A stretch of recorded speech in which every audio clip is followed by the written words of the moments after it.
The problem with all this is we're trying to do forensics from outside the system. We don't have people inside saying, this is why they're hiding this is why they're hiding that. And even if we did, would we believe them?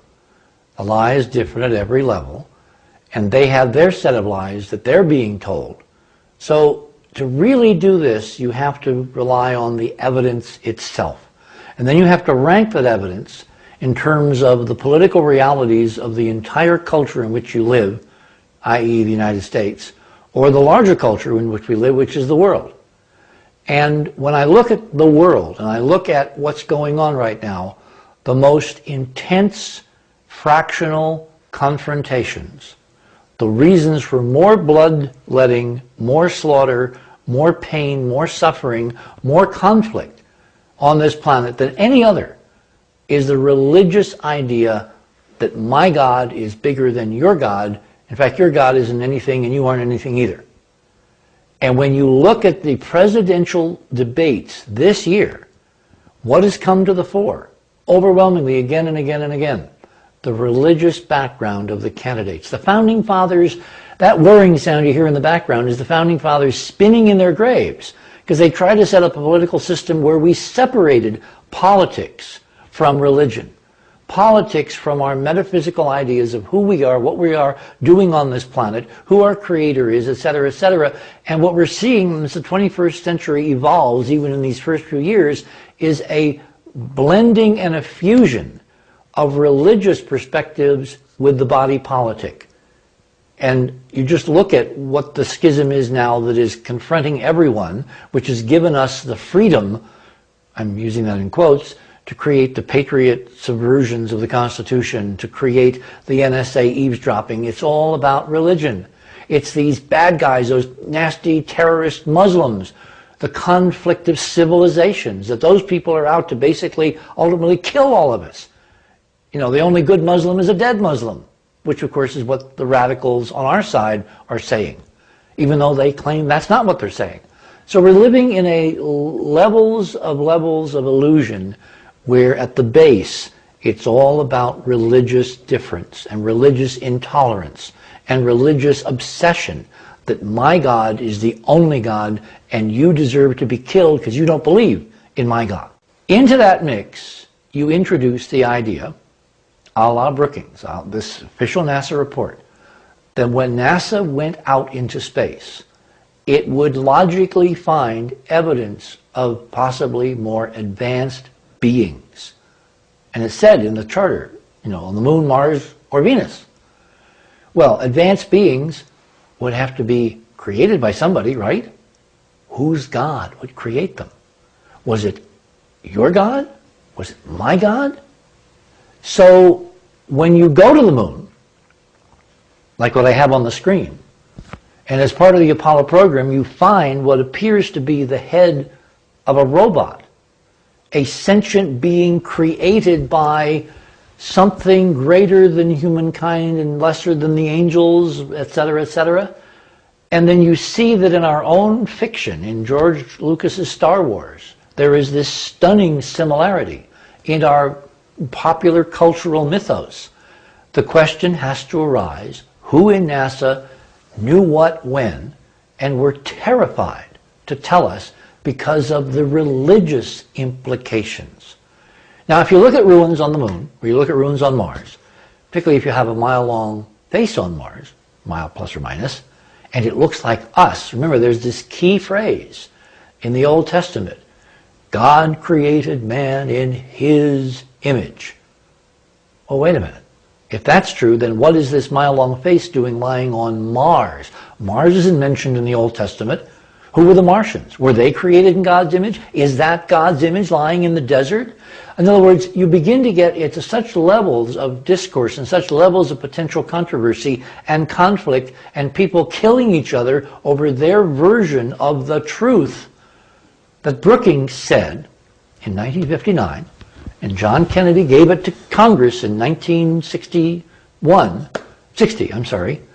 on April 18th, that it's better to leave all of this alone, to not let anybody know about this, because all they'll do is kill each other over whose God is behind this new version of the truth. And I think, based on history, right on CNN right now, that that's the ultimate reason, which has been used as an excuse, incidentally. The lie is different at every level. It's the excuse based on some stuff going on in our culture that if in fact people were to know unequivocally that we're not the only conscious beings in the universe, the level of religious factionalism would rise to an hysteria, and we would literally dissolve in whatever conflagration you can imagine. And that a lot of good people, remember there are good guys and bad guys, a lot of good people are going along with this because in their minds, to quote, Nicholson, we can't handle the truth. Okay, so NASA is out there to protect us from the truth because we can't handle the truth. The truth being... But according to whom? Remember, it's always according to who's writing the script. Okay, but what, according to what you're telling me... I'm saying some good people in NASA believe that. Okay, but others believe other things. You're saying this is the main reason for the secrecy. I think it's the main reason they've been able to get so many people to go along with it for so long. Because remember, everybody wants to be a good guy. Right. Do you wake up in the morning thinking you're a bad guy? No. You think you're doing something positive. That's you're because advancing, I'm a good guy. You're advancing humanity. Doing these programs, putting it on the internet, you're trying to expose the truth because the truth will set you free. Well, what they have been told is the truth will kill you. Exactly. And they have believed it. That's the key pernicious thing here. They have ignored, in many cases, their own Bible, and they think by suppressing the truth, they're making us free. Okay, but let's get to this truth. What you're telling me is the truth is that the ruins on the Mars and Moon indicate that we are not alone. Oh, that's not the issue. The issue is, are we involved? Are they our ruins? Are they? I'm asking the question. Are they our ruins?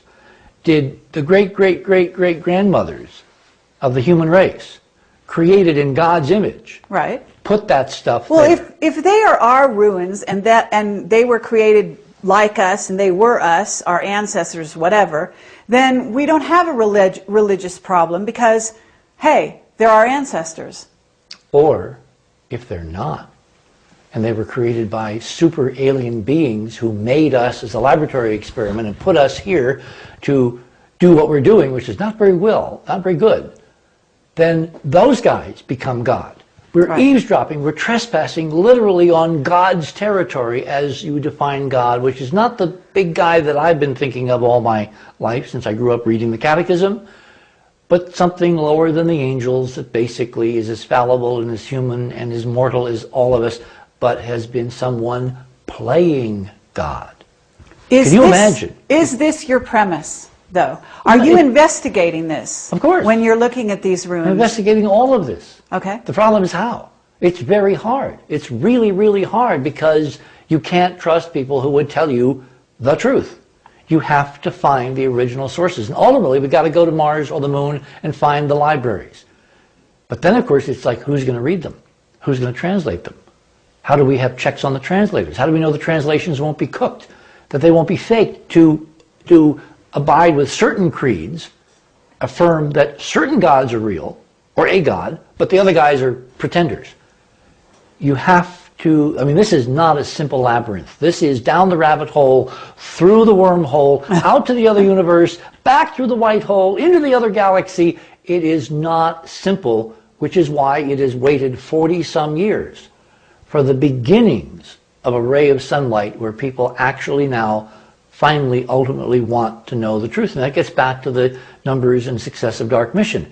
Because ultimately, what has been pacing all this, what has allowed this suppression of the truth to continue unabated for at least 50 years? People. You guys out there. You have wanted it. You haven't wanted to know the truth. Because if you really had, you would have known the truth a long time ago.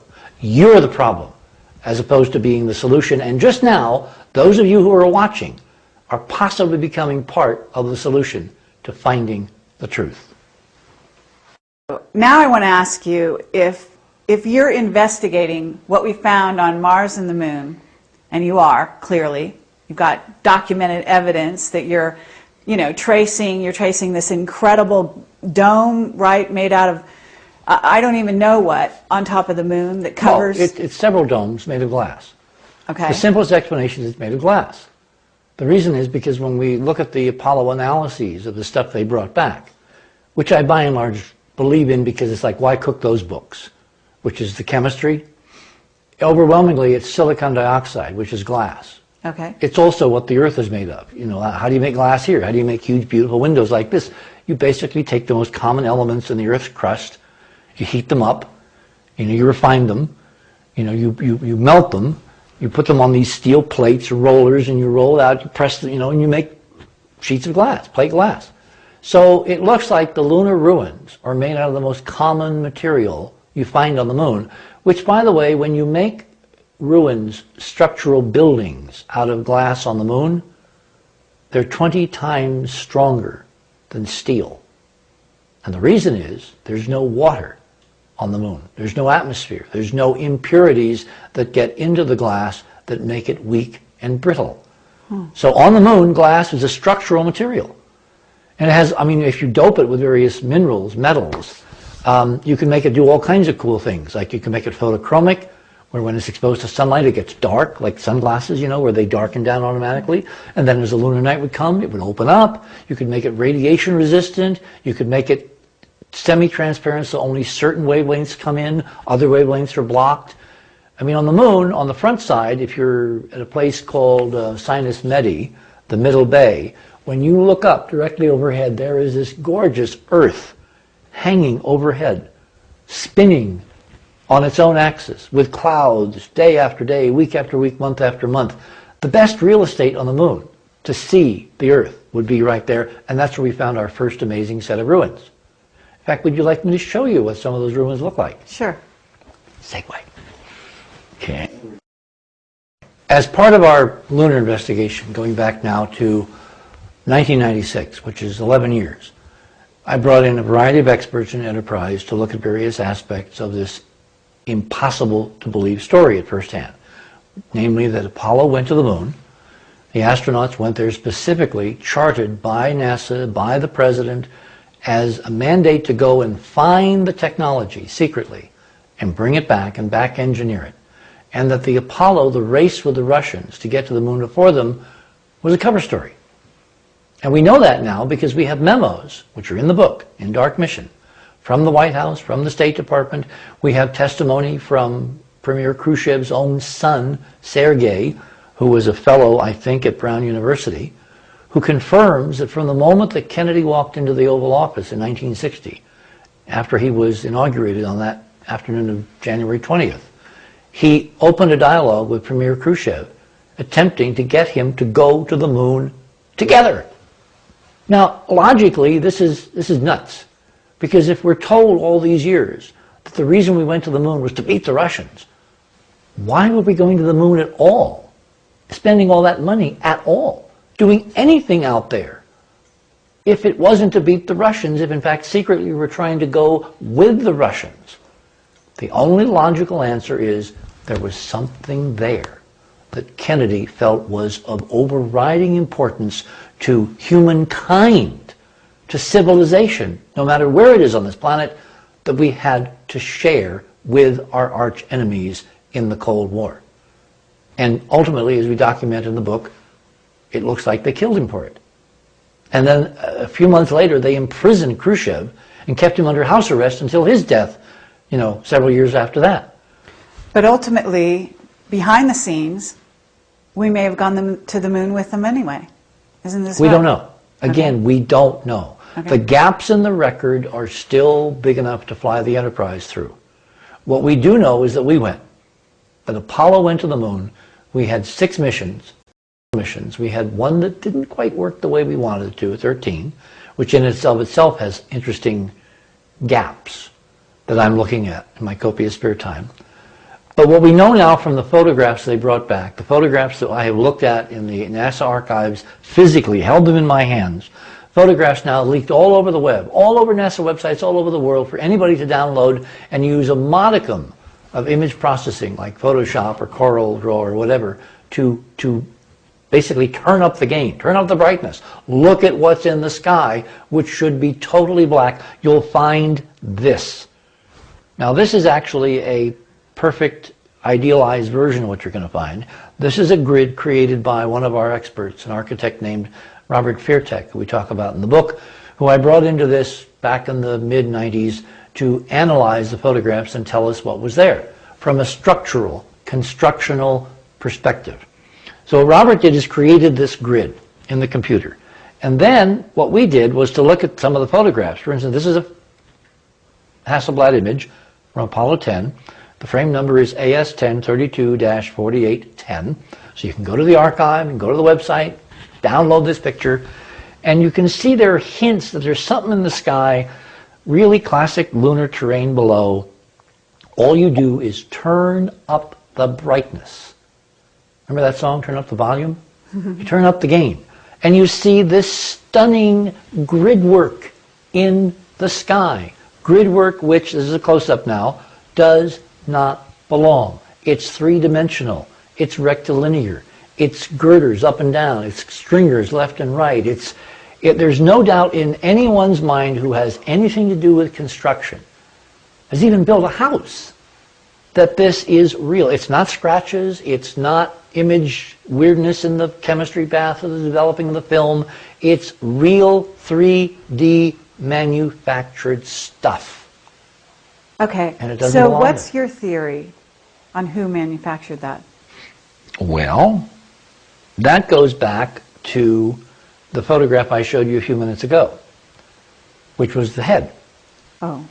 Well, the head is kind of anthropomorphic, isn't it? Mm-hmm. If we believe in biological evolution, if we believe in Gaylord Simpson, who was the expert at Harvard back in the 1960s, who laid out this kind of Bible of human development, which Carl Sagan then ran with. Human beings are totally unique. The way we look, our face, our features, our proportions, 2 arms, 2 legs, all that, if you were to run Earth's history again, you wouldn't get anything looking like us at all. And the reason they say is because if you look in the oceans, you look on land, you look at all the various species, you look at the extinct species, look at the fossil record, the only guys that look like us, we now know are genetically related. The simians, the anthropoids, the apes, the monkeys, there's a family tree here. Darwin was right. There is a family to which we have somehow been derived. And perhaps some of the extraterrestrial visitors as well. I don't know. We don't know that. We don't know that. Again, I'm dealing with actual data I can touch. I do not do UFOs because I have to depend on stories. If you're depending on stories, you're at the mercy of anybody telling you the story. If you depend on actual documented evidence that's in an archive that anybody can download, you're in a completely different ballgame. And so I listen to the stories, I try to cross-correlate them with the data, but we are data-bound. That's what makes Enterprise different from anybody else trying to do this thing. We have data. Okay, so anthropomorphically, they look like us. Yes. What has that got to do with what you're finding on the moon? I'm getting there. Okay. Yes. I always try to get someplace. Sure. Right? So back to the robot head. Yes. Why does the robot look like us? It could look like anything. It could look like R2-D2. Remember, R2-D2 did not look like us at all. Right. Cute and, almost like a little trash can, Yes. with blinking lights and a beam and all that. He looks like C-3PO, who is an anthropomorphic robot in human image. So the fact that Apollo went to the moon and on Apollo 17, Gene Cernan and Harrison Schmitt may have seen that thing. They may have picked it up. They may have brought it back as part of their mandate. We don't know any of those facts yet because they're not talking. Why do we have a photograph of it? There are like 15 photographs of it. I know, but did they take the picture? They took the pictures. But when you take a picture on the moon, remember, they're not looking through a viewfinder.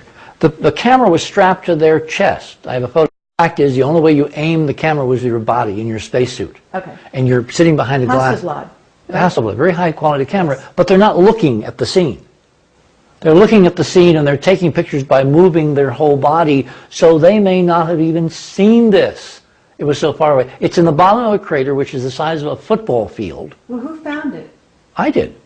You did? I'm the first guy to find it, of course. What do you think? That's why you're here, aren't you? That's Okay, what we now- do over here. Okay, yeah. You know, read the book. You found a robot head in a photograph in the bottom In of the 14 video? photographs. It was photographed again and Amazing. again and again and again Okay. as part of the panorama sequence. Okay. We are trying now to go, we've gotten 2 copies of film, not just the web, but film, which was really crappy copies that were sent to us.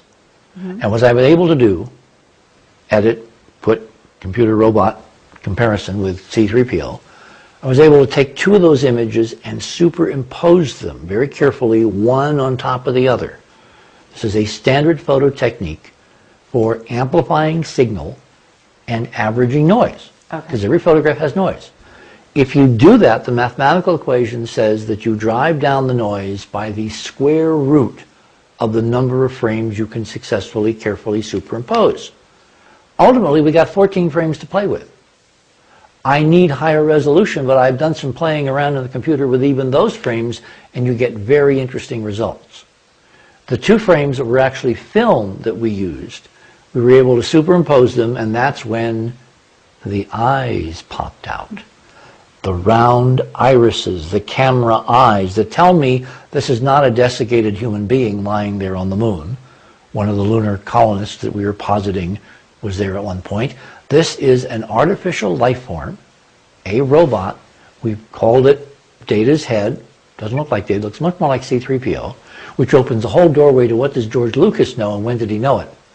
And if you want, I can go there and really curl your eyebrows, because we have more data that Lucas is involved up to his eyebrows in this whole interesting story and plot and conspiracy. And that's why George Lucas is so successful with those films. It's not an accident. Okay, now I do want to go there. We'll I go don't there know in a if we minute. have time to go there. Bill? Yeah, I have a question, Richard, if I may, which I know has been asked by some other people. I could understand how Data's head could have been captured on film accidentally, because it was quite a while back and they weren't focusing 14 accurately on the times. Hasselblads.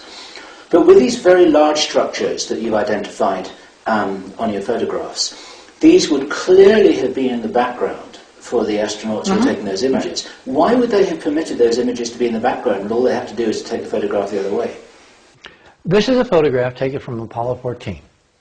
This is a photograph taken by Alan Shepard, who was the commander. Looking north, here's Edgar Mitchell, who I debated about all this on Art Bell Show in 1996. Here's Mitchell's shadow. Here's the incredible background dome that's arching over Mitchell that he's apparently totally oblivious to.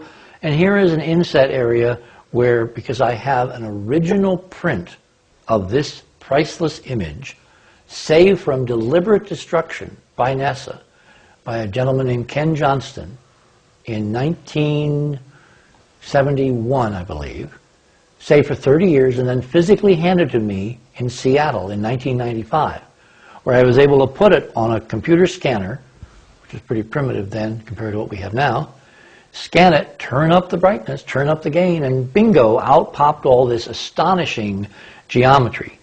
When I zoomed in on the print, because I could scan it at higher and higher resolutions, I found a succeeding series of really amazing, detailed versions of what was on the frame. You can see that at the horizon there is this lateral scaffolding, that there are angled, what we call them is buttresses, that come down at an angle from somewhere in the distance. There's multiple leveled three-dimensional cross bracing. There's something here that looks like a bullet hole in a windshield, like I took a 45 and shot, you know, so the glass is all shattered all around it, scattering light. Notice the color. The color's real. This is buried in the blue emulsion layers of the multi-layered ectochrome of the original ASA-64 film that they took to the moon and shot all those pictures with. They didn't make prints. They made transparencies. Then in the darkroom, they made intermediate prints. And in the darkroom, Bill, to answer your question, they took out all the good stuff. But they also... They simply erased it in the darkroom. And they didn't have colour film on the first... No, they did. had it. No, they had color film. In fact, they had a super color film, which is a whole other story. I actually knew the inventor at EG&G who invented it. I tracked using it. I actually had rolls of it to use myself. When I was at CBS, I went to the Cape. I had a huge gun camera built for me by one of the key photographers in the press corps. I think he was a freelance guy. He worked for AP, he worked for Newsweek, People Magazine, whatever. He actually built this huge camera. It looked like a rifle. And I would aim it like that with a trigger that would trigger the 35 millimeter camera with this special film. And I took photographs of the launch of the Saturn V on Apollo 8, the first mission to the moon. CBS then flew me by helicopter from New York to Boston, where the lab was, and out to the lab, and Charlie, my friend Charlie Wyckoff, developed while I watched that film. I then took the helicopter back to New York, and we put the film on the air to show what the Saturn V launch would look like with this incredible super extended range color film, which NASA had developed secretly to take to the moon. They then destroyed the lab that was built specifically to make this film. NASA destroyed the lab. NASA destroyed the lab. Well, Kodak, at NASA's behest. Because Charlie was asked to give the film to Kodak as part of a evaluation for eventually putting it out in the marketplace. So you and I could basically have... That's, by the way, what the gold film now that is commercially available in drugstores, that's a version of Charlie's super wide latitude color transparency film. It was taken to the moon. They used it to take the first generation pictures with those Hasselblad cameras. They then brought it back to the darkrooms in Houston. They then made intermediate generational copies and prints. And in the darkroom, all the offending ruins were removed. Yes. This is why this print is so important, because this is from a first generation unaltered print without the things taken off. It was the movie colour film that I was referring to in Apollo 11 that wasn't used, but it could have been. Am I right about that? Well, they had a color camera. Right. And they had a black and white camera. Okay. They only used the black and white, and they used it in a reduced sensitivity mode, because if they had used it in the original design mode, built by Westinghouse, it would have shown the ruins behind Apollo 11. That's, by the way, why the original Apollo 11 tapes have disappeared. They dare not let them loose. With modern computer technology, can you imagine what we would find on them? Sure. Except those shadowy figures dancing around on the moon, where there, if you know what you're looking for, even on those pictures there are hints.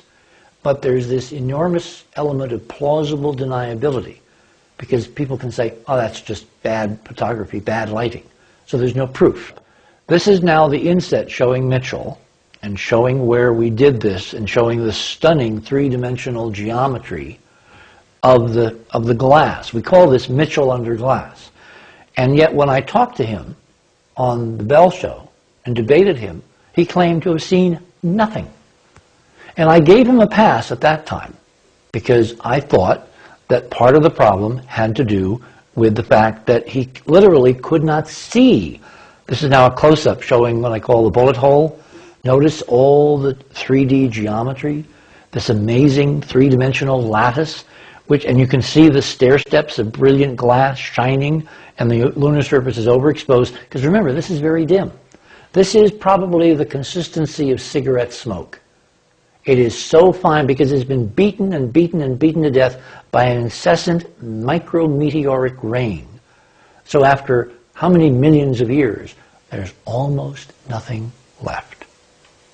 But there was enough left to take pictures and bring them home.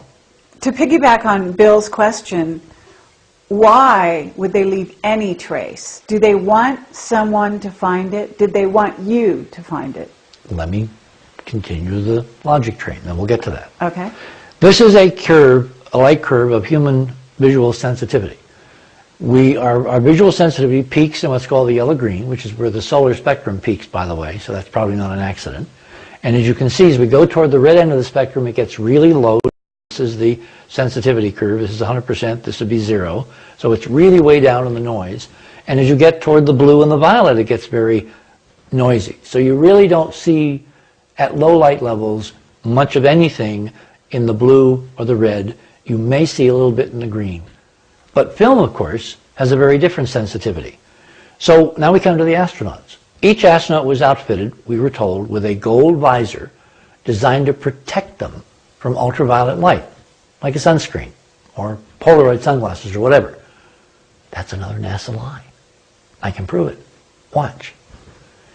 If you look at the transmission curve of gold on plastic, and you look at the spectrum, and you look at the gold helmet, it turns out that the gold suppressed all the visible wavelengths of the bright lunar surface under shining bright sunlight and amplified the blue, meaning that those helmets allowed them to actually look out at the lunar surface and see the ruins of the domes. So they could aim their body cameras at any particular place to get the pictures of the ruins, which are pervasive and all over, so there's no way they could have pointed the camera where there weren't ruins, because they were inside an ancient shattered dome of glass where 360 degrees, this is a 360-degree panorama taken from one of the panoramas that Ken Johnson saved from the original prints, and you can see that most of the stuff is to the west, backscattering. Notice the geometry here. Then as you move the camera around to the north, this is where Mitchell, this is Mitchell again. This is where the grid work was that we showed in close-up. Then you look toward the sun over here and toward the south. There's much less over here. You can see that it's almost dark, the way it would be if there was no glass. And then finally back to the west again as it begins to build up in what we call backscatter, where the light is kicked back. So this panorama, taken from an original NASA print, saved from destruction by Johnson 30 years ago, somehow this print knows where the sun is. And there's no way that any accident of chemistry, development, bad lighting, light leaks, whatever. I mean, a light leak would be toward the sun, right? Why is the biggest portion of backscatter in the sky directly opposite the sun as judged by the astronaut's shadow? In other words, his very body is shielding the camera lens from seeing any sunlight. Now, I know that some people watching this will want us to ask this question and they want to hear your answer. And that is, some people say that you've got hold of a conspiracy, but you've got hold of the wrong one, because what you've got hold of here is evidence of back structures on a big screen in the Nevada desert, like the Truman Show. And that's what was actually being kept quiet. Now, it's not a stupid question, but I'm sure you can't answer it. Let's hear it. We go into the book in this in great detail.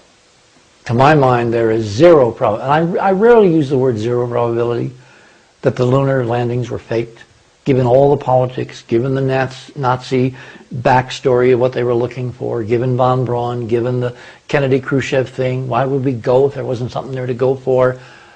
But the actual proof that this is not done in a studio and is actually for real comes from an anecdotal story of my own eyewitness testimony, meaning I was at JPL when we made the transition from Downey up to JPL to cover the Mariner 6 and Mariner 7 mission.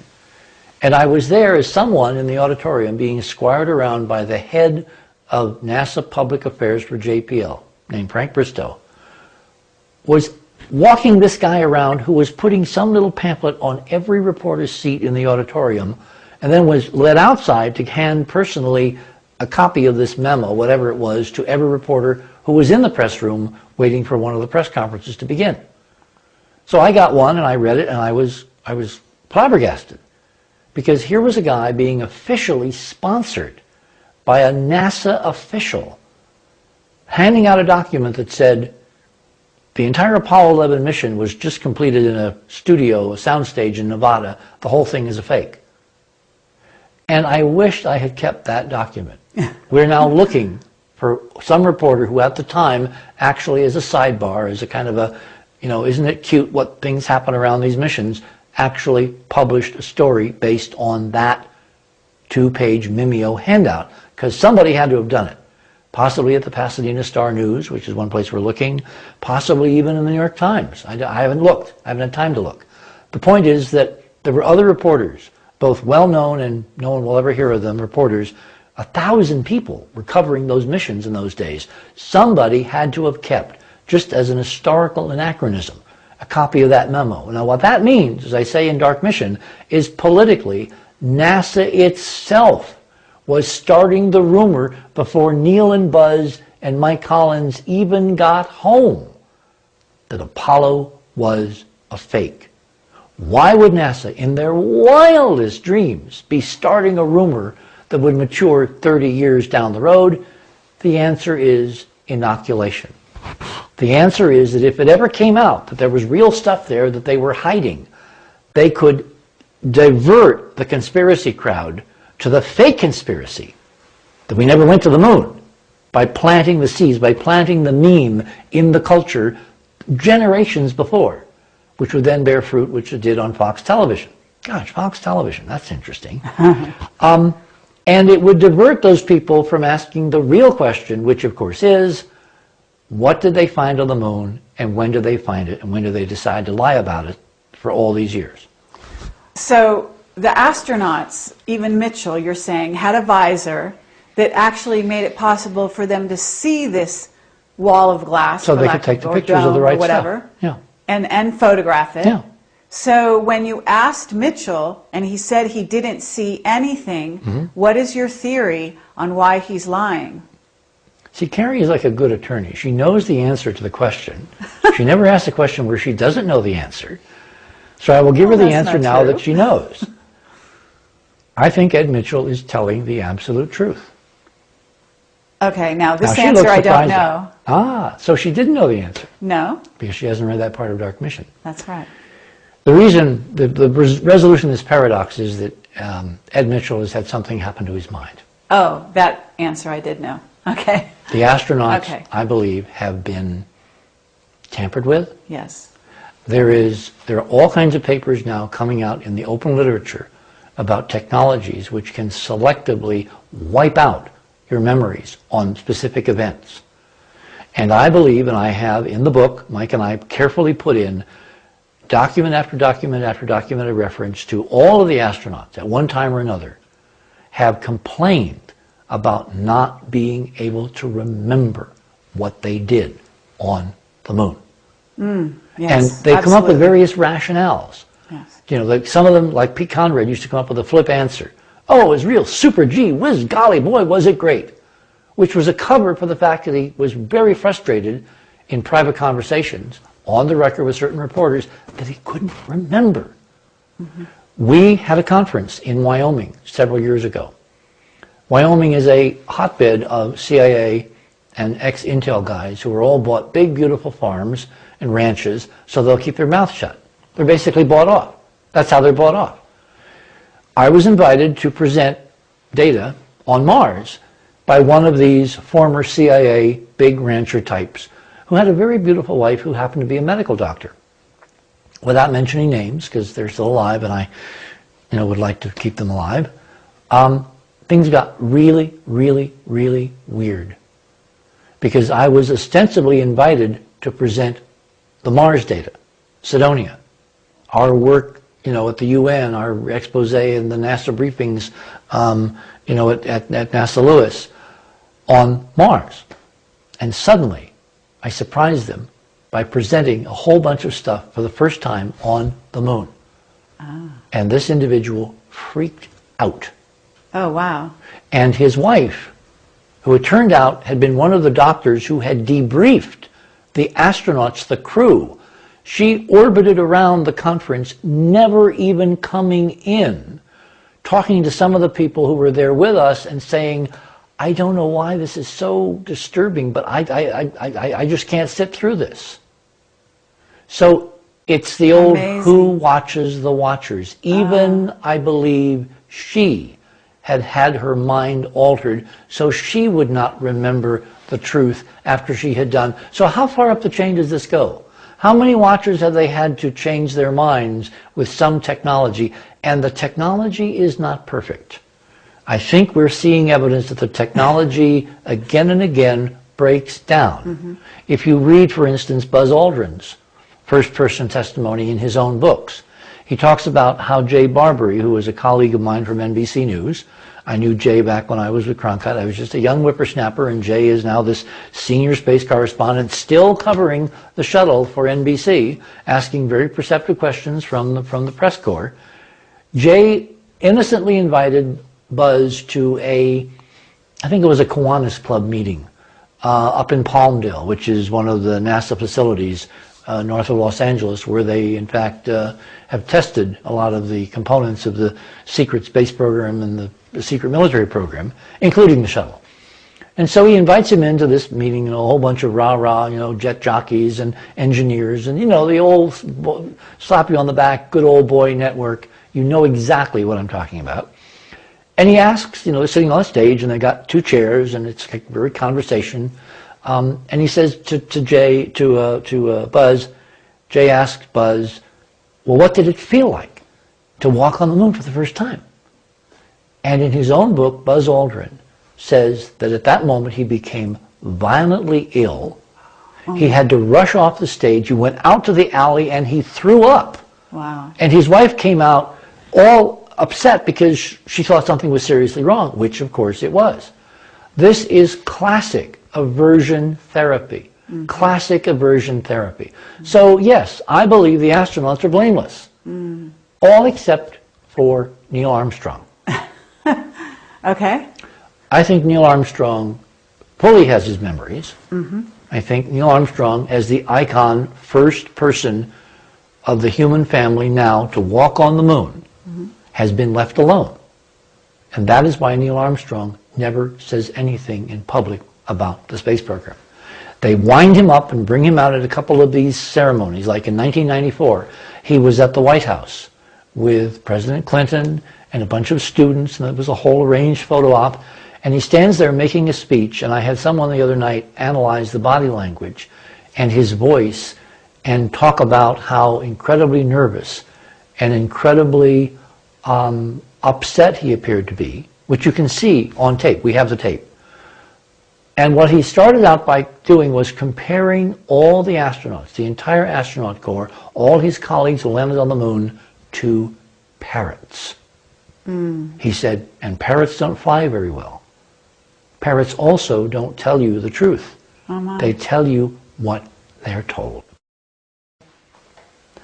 At the end of his speech, he turned to the students, because the students represent, of course, the next generation. The perfect photo op. Always plant students in your audience so you make people think you're concerned about the next generation. Mm-hmm. He looked at them, he kind of calmed down at this point, and he said, there are wonders beyond belief on the moon for those who can remove truth's protective layers. Now, I was never taught in school that truth had protective layers. Who's protecting the truth? Mm-hmm. He was obviously referring to Brookings, to NASA, to 40 years of lies. I have a couple of questions as well. Once again, at the risk of irritating you here, Richard. There will be many people who've read your book from cover to cover, and they also read Dark Moon, and they looked at those images, and I know you're familiar with those images. They're the ones where the crosshairs seem to be behind the image rather than in front of the image. Mm-hmm. They're the ones where you seem to have multiple lighting effects in terms of multiple shadows. Now, those are good questions to raise again. I know that you have dismissed those. Can you just explain briefly on what grounds you have done that? Well, dismissing is if you don't deal with it. What we have done on Enterprise and in Dark Mission is we have dealt with most of the common questions very effectively and very scientifically, and I think we have been able to put the issue to rest, because what people who naively raise some of those questions don't know is the secret technology that was used to take the pictures. For instance, this super extraordinary color film. If you take that film and you make a first-generation copy in the camera, and then you take that copy when you bring it back to Earth and you make other copies, what you can do, because you have such latitude, is you adjust between the light and the dark so that it looks as if it's a perfectly lit with floodlights, spotlights, fill light picture, when in fact it was the film. It was the technology, the secret hidden technology of Charlie Wyckoff's XRC film that allowed them to do that. In terms of multiple shadows, no, they're not multiple shadows. There appear to be multiple angles. And these are people that don't understand how shadow angles depend on surface, landscape geometry, hills, valleys, craters, where rocks are. Then there's the common canard that they couldn't see stars.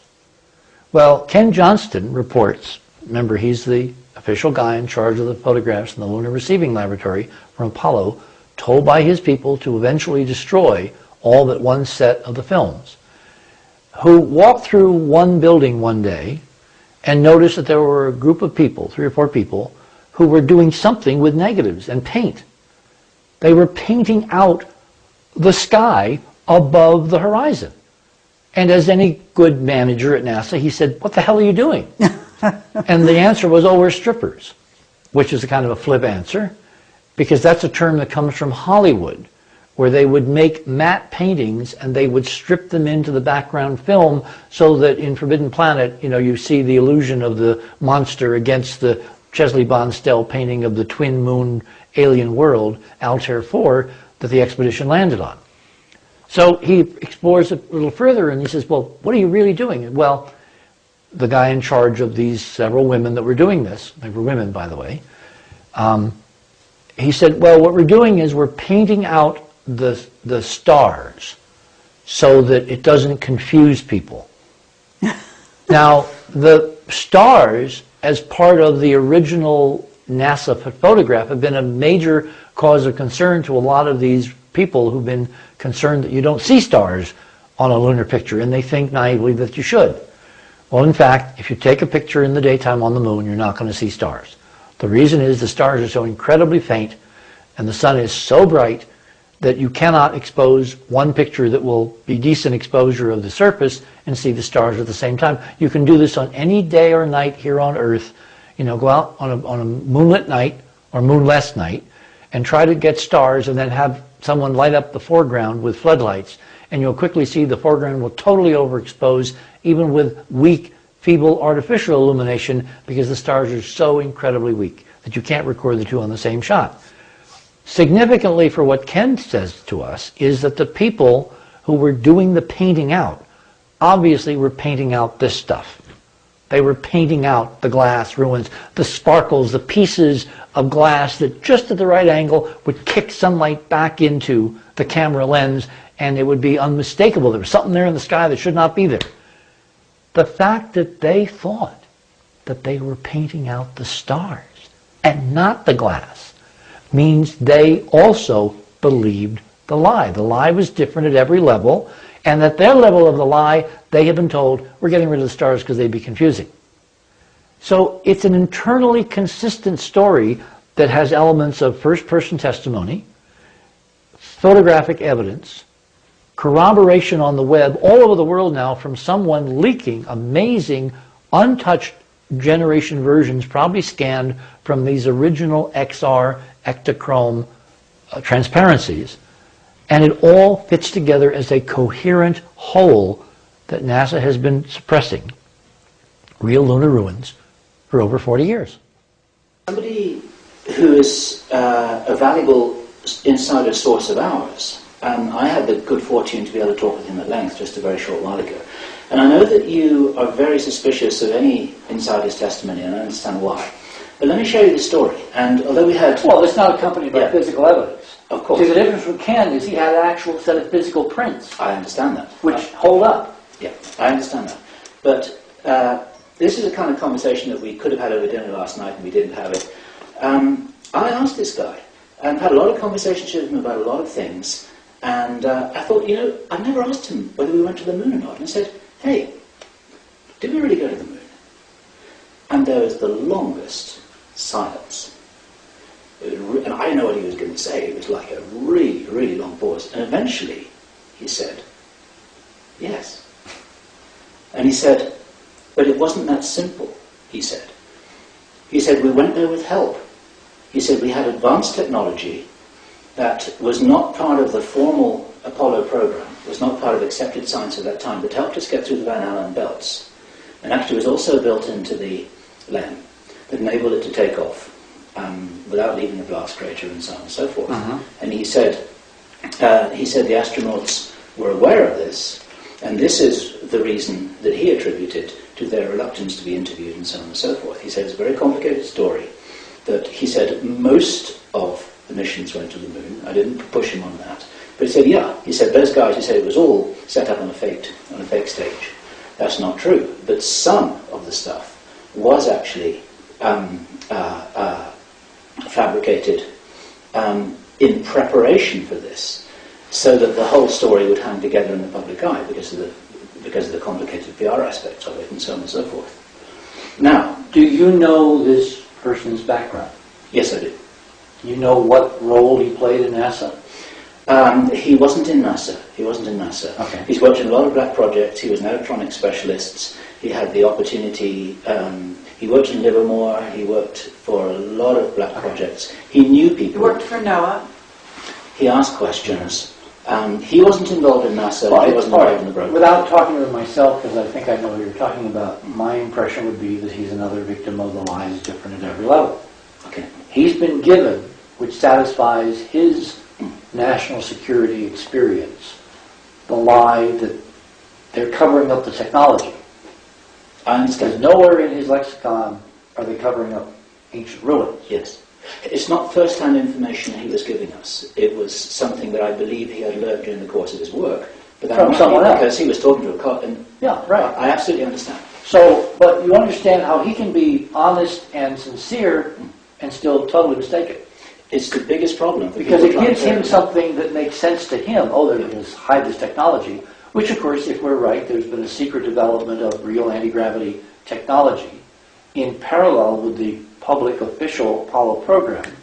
There are people, in fact, Joseph Farrell is one of the people in his books, this is before he got together with me, who raises this as a possibility. In fact, all the people that look at those LEM liftoffs and don't understand what they're seeing, because they don't have the proper background in physics. Everything we see, including, there are craters. I've seen close-ups under the LEM of the crater. What makes it so interesting is that when you blow away the dust, see, the natural model says that you've had dust falling on the moon for billions of years, which means it should be a nice, light, fluffy layer. So like snow, if I was to hold a rocket engine over snow after a snowstorm, you get a nice, beautiful crater, right? Instead, what the astronauts found from trying to stick in flags and do drilling and other experiments is underneath that thin surface, like a few inches, maybe an inch or two. The lunar surface is damn tough. It's hard. And it gets harder the deeper you go. That, of course, is in consonance with the idea that there are ruins underneath that surface. There's buildings down there. There's walls, there's beams, there's girders. The stuff you see above ground is only half the story. That's why on the current missions orbiting the moon tonight, as we're taping this, the Japanese unmanned mission, size of a Greyhound bus, the Chinese unmanned mission, size of a VW bus, they are loaded with dozens of instruments up to and including high-powered radars to ping the lower levels and see, I believe, the ruins underneath the lunar ground. Okay, is it the ruins under the ground or is it an underground base? Same difference. You mean, well, base implies A now. modern day underground base. The moon has the surface area of North and South America combined, 15 million square miles. Right. If we have a base there, it's pretty small. So the most of the stuff you're going to find is ancient. And it's easy to separate the two. Okay, do we have a base there in your opinion? I don't know. Do you In my think, opinion. do you think Given that there is probably, in all likelihood, a secret space program, I would imagine there is a base. There's probably more than one. You can't do everything from one place. I mean, could we explore this planet from one base? If you have a technology that can get there in a couple of hours, effortlessly using anti-gravity, and we do have shuttle video showing this technology, which I loaned to Art Bell some years ago, and he really kept the secret. I said, Art, just sit on this, don't tell anybody. And he kept the secret. I eventually gave it to Whitley Strieber through Art. It wound up on NBC as part of Whitley's program. I firmly believe that stuff is our stuff. That we're not looking at ETs, we're not going to look at little grays, little alien guys, we're looking at our secret space program. And there are reasons, again, very careful reasons laid out in the book, why I think it's our stuff. Well, if that's true, it would be silly to imagine that we hadn't built a base or bases on the moon. If for no other reason, you need a place to function to loot all this stuff and bring the good stuff home. Okay, we've heard that there are auroras flying shipments back and forth, and I guess people, I don't know. Well, Aurora is a code name. It could mean anything. Oh, really? We know in the 1980s there were a series of sonic booms in the air over Los Angeles, which were recorded coming in over the Pacific and then landing probably at Edwards, the super secret research facility up there. We heard that they were Aurora. That's all we know. Remember, this is, a mystery wrapped in an enigma shrouded by a constant veil of lies. So getting at the truth, unless you've got pictures, with a paper trail, with a pedigree, you can't believe. And even these, you have to do some decent analysis to understand what you're seeing. I mean, there are people that look at this and they say, Hoagland, I have a damn clue what I'm looking at. Because they don't understand how to think in terms of simple optical physics. They've never driven toward the sunset in the afternoon with the sun shining on their dirty windshield to realize that they're seeing dirty windshields. Okay, a key prediction. Remember, science is nothing if it's not prediction. A key prediction of the whole lunar dome model, the ancient lunar dome model, that somebody was there, they lived there, they built incredible, extensive stuff. Apollo was sent there to find out what they could bring home with the primitive rocket technology of the 1950s and 60s. We're doing a lot better now, by the way, secretly. And one of the key predictions of the model is that if you have glass domes, glass ruins, people who live in glass houses see prisms. They see stunning arrays of color. And if you lived in a glass house and you looked at the sun or you look at the reflections and all that, you should see prisms over and over and over again. In these photographs, the model says that we should be able to find prisms. So I started looking. And this is a picture from Apollo 17. You can just see a hint. This is one of the newly scanned, leaked images that somebody's putting 16 megabyte files. So anybody out there can go to the web and download them and use Photoshop, and bingo, you'll confirm exactly what is there. If you turn up the gain, right up here, above these mountains, which aren't mountains, by the way, they're old eroded ecologies, you find a prism. You find a stunning color shard of glass, spectrally refracting light. Now, in the model that was raised earlier, that this is all done in a soundstage, because sound stages would be made of steel and aluminum and, things you build out of. We don't build out of glass here because glass is fragile. Glass breaks down. Glass is not steel on Earth. Only on the moon is it 20 times stronger than steel. So this, if I had to bet the farm on one piece of data that we're right, it's these prisms. Because in looking at these photographs and looking at the way the color emulsion of the ectochrome, the super ectochrome that Charlie Wyckoff, my friend who I worked with and used this film for him, developed, I know that those three layers, yellow, magenta, and cyan, when converted into a color ectochrome transparency, we're obviously able of recording. Here's another one.